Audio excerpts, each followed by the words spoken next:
আসসালামু আলাইকুম, সবাই কেমন আছেন? আশা করি ভালো আছেন। তো আমি আজকে নেপি বানাবো। নেপিটা ভাবলাম আপনাদের সাথে শেয়ার করি। নেপিটা একটু ইউনিক টাইপের, এই জন্যই শেয়ার করতেছি। তো নেপিটার জন্য আমি ডাবল কাপড় নিছি, 4 ভাঁজে নিছি। এটা ডাবল কাপড় দিয়ে বানাবো। তো আমি 12 ইঞ্চি নিলাম, 12 ইঞ্চিকে আমি 3 ভাগ করে নিতেছি। তো 12 ইঞ্চিকে 3 ভাগ করে 4 একটা দাগ দিলাম, 8-এ দিলাম, আর 12-তে তো আসেই, দেখেন আপনারা, এই যে 12-তে আসে। তো এখন আমি এগুলা সোজা সোজা করে স্কেল করে নিতেছি। যারা নতুন আছেন তারা খুব ভালোভাবে খেয়াল করবেন যদি এভাবে বানাতে চান। আর যারা পুরাতন আছেন তারা তো বুঝবেনই, সেলাইটা দেখলেই বোঝা যায় যে আমরা যারা পুরাতন আছি বুঝি এটা এভাবে সেলাই করা হয়েছে। তো এই যে দেখেন, এখন আমি কোমরের অংশ গেলাম। কোমরের অংশ আমি 5 ইঞ্চি নিলাম, সেলাই করার পরে হয়তো 4.5 থাকবে। তো এই যে আমি এখন এটা সোজা করে স্কেল করে নিব। এখন আমি নিচে যে 8 ইঞ্চির যে দাগটা দিচ্ছি ওইটাতে আমি 3 ইঞ্চি দাগ দিতেছি, খেয়াল করবেন আপনারা। আবার 12-12-র যে দাগটা ওইটাতেও কিন্তু আমি 3 ইঞ্চি দাগ দিচ্ছি। এখন 4-এর আর 8-এর এই যে এটা কোনাকুনি দাগ দিব, নিচের অংশটা সোজা হবে। কোনাকুনি দাগ দেওয়ার পর আমি ইঞ্চি টেপ দিয়ে, এটা ইঞ্চি টেপ দিয়ে দেখেন, এই যে ইঞ্চি টেপ দিয়ে আমি এটা ভাঁজ দিয়ে নিতেছি। মাঝখানের এই জায়গাটা রাউন্ড শেপ হবে, বাচ্চাদের প্যান্টের মতো। এই যে দেখেন, এই জায়গাটা শেপটা সেন্টারটা ঠিক রাখার জন্য। যারা পুরাতন আছি আমরা তার দরকার নেই, তারা তো এমনিতেই করতে পারবো। যারা নতুন আছেন তাদের উদ্দেশ্যে এই জায়গাটা এরকম বুঝানো, সেন্টারটা ঠিক রাখার জন্য। তো এই যে দেখেন, এই জায়গাটা আবার কোনা করে 1/2 ইঞ্চি আমি দাগ দিয়ে নিলাম। দাগ দিয়ে এই জায়গাটাও রাউন্ড শেপ হবে।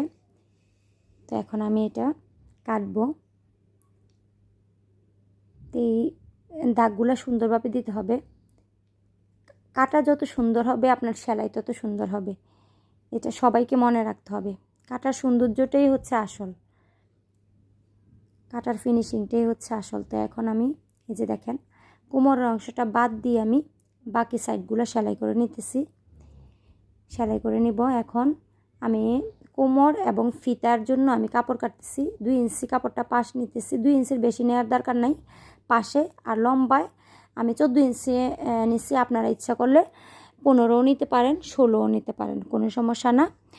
তো আমি 14 ইঞ্চি নিতেছি। তো এখন এই যে, আর ছোট ছোট 2টা ফিতা কাটবো। এটা ছোট ফিতাগুলা বড় ফিতাটা আটকানোর জন্য 2টা ছোট ছোট ফিতা লাগবে। এটা ছোট ফিতাগুলো নিচের অংশ হবে। আপনারা তো সেলাই করার সময় দেখবেন কোথায় কি ফিটিং হচ্ছে। তো এই যে দেখেন, কোমরের জায়গাটা বাদ দিয়ে আমি বাকি সাইডগুলো সেলাই করে নিতেছি।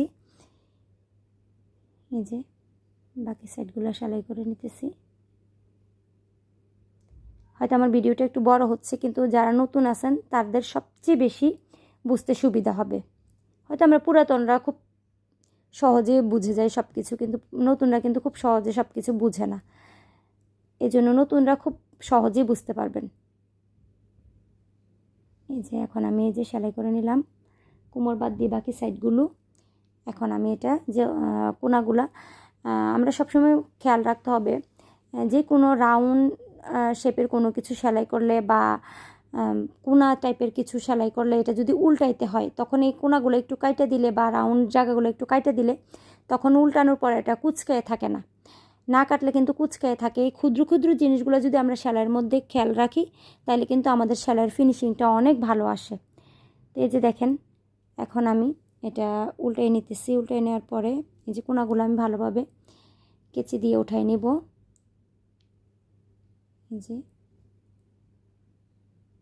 কেচি দিয়ে উঠাই নেওয়ার পর আমি এটা মানে যেই সাইডগুলো সেলাই করছি সেই সাইডগুলো চাপ সেলাই দিয়ে বসাই দিব। চাপ সেলাইটা দিলে ফিনিশিংটা আরও ভালো হবে। এই যে চাপ সেলাই দিয়ে নিতেছি।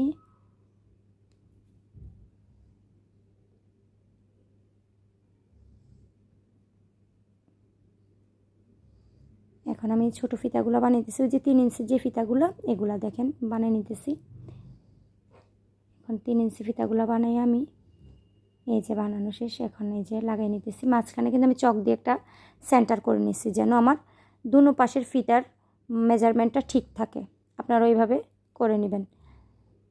এটা কিন্তু নতুনদের উদ্দেশ্যে দাগটা দেওয়া, পুরানদের উদ্দেশ্যে না। পুরানরা কিন্তু এমনিতেই আমরা দাগ না দিয়েও পারি। তো তো নতুন যারা আছে এভাবে সেন্টারটা ঠিক রাখার জন্য একটা দাগ দিয়ে নেবেন, যেন ফিতাটার দুটোটা ফিতা সমান থাকে দুই পাশে। এই যে এখন আমি কোমরটা লাগাই নেব। কোমরটা দেখেন কিভাবে লাগাইতেছি, কোমরের ফিতাটা, কোমর এবং এটা কিন্তু এই ফিতাটাই কিন্তু নিচের ওই যে ফিতাগুলোর মধ্যে যে আটকাবে। দেখেন এখন আমি চক দিয়ে এখানে কিন্তু মাঝখানে দাগ দিয়ে নিছি ফিতাটার, এই যে ফিতার কাপড়ের ফিতা, এবং এটা কোমর পর্যন্ত হবে। আর কোমরের মাঝখান থেকে আর ফিতার যে দাগের মাঝখানটা ওইটা সেন্টারটা ঠিক রেখে আমি এখন এটা সেলাই করে নিতেছি কোমরটা। এই যে সেলাই করে নিলাম। এখন দেখেন এই যে বেশটি কিন্তু দুই পাশে কাপড় রয়ে গেছে, এটাই কিন্তু ফিতা হইতেছে। এই যে দেখেন কোমরও সেলাই হলো, ফিতাও হলো, এটা একসাথে হয়ে গেল। এখন ফিতার মাথাটা সেলাই করে এখান দিয়ে শুরু করব, ওখান দিয়ে যে এটা শেষ হবে। তো আসলে আমি কখনো বলিনি, আমি কিন্তু কুমিল্লার মেয়ে, তো আমরা কিন্তু কুমিল্লার ভাষাতে বলি লেঙ্গুট, তো হয়তো বা অনেকে নাও বুঝতে পারেন লেঙ্গুট কুমিল্লার ছাড়া, তো এই জন্য নেপিও বললাম। নেপিও বলি আমরা, খুব কমই বলা হয়, আমরা কিন্তু কুমিল্লার ভাষাতে লেঙ্গুটই বলি। তো যাই হোক, সবাইকে বোঝানোর জন্য নেপিটা বললাম। তো এই যে এখন এই যে আমার ফিতাটা সেলাই শেষ হয়ে যাচ্ছে, সেলাই শেষ। এখন আমি ফিতার দুই মাথার মধ্যে ফুল দিব, এটার জন্য কোনা করে কাপড় কেটে নিলাম। এটা চাইলে আপনারা স্কিপ করতে পারেন। এই যে এখন ফিতাগুলো দেওয়ার পরে আমি এই যে দেখেন ফাইনালটা, ফিতাগুলো লাগানোর পরে এটা পরালে অনেক সুন্দর লাগে বাচ্চাদেরকে, একটু যেহেতু ইউনিক টাইপের মনে হয় যে মানে বাচ্চাদেরকে প্যান্টের মতোই লাগে।